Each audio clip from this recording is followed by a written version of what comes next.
سیرت بے پناہ سیرت. پھر یاد رکھیے گا جب میں بے پناہ، نامتناہی، لامتناہی، لامحدود یہ کلمات استعمال کرتا ہوں تو سوچ سمجھ کے استعمال کرتا ہوں، اور فوراً یہ اعتراض نہ ہو کہ صاحب خدا اور بندے کے درمیان تو کوئی فرق ہی نہیں رہ گیا. ارے ہمارا خدا خدا ہے، بت نہیں ہے.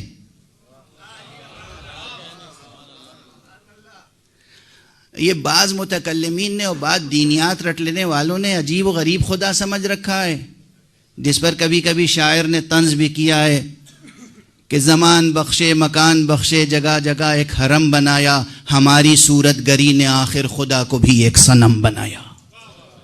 ایسا نہ کیجیے. خدا بہت عظیم ہے. ہمارا خدا وہ عظیم ہے جو نامتناہیاں تخلیق کرتا ہے.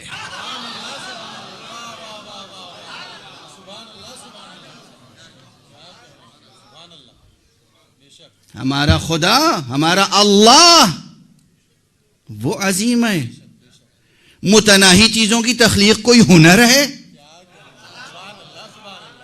محدود چیزوں کا بنانا کوئی کمال ہے؟ زوال پذیر چیزوں کو تخلیق کر دینا کوئی ہنر ہے؟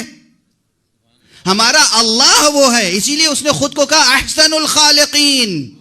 تم جو بناتے ہو محدود ہے، میں جو بناتا ہوں نامحدود ہے.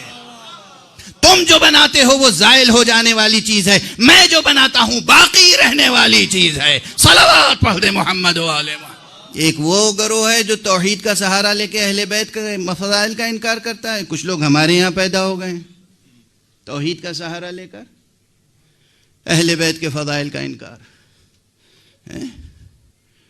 ابن الوقت صوفی ہوتا ہے، صاحب الوقت معصوم ہوتا ہے.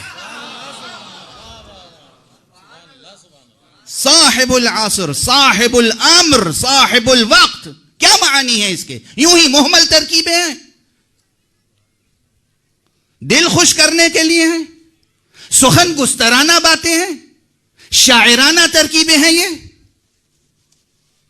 کیوں قرآن مجید میں کہا گیا پیغمبر اکرم صلی اللہ علیہ وآلہ وسلم سے متعلق؟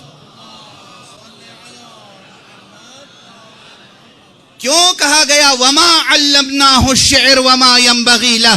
ہم نے محمد کو، پیغمبر کو، نبی کو شاعری نہیں سکھائی ہے، یہ اس کے لیے ضروری نہیں ہے. تم اپنے محدود کرداروں کو شاعری کے ذریعے سجا سوار کے پیش کرتے ہو. اس کے پاس وہ کردار ہیں کہ شاعری سے بے نیاز ہیں.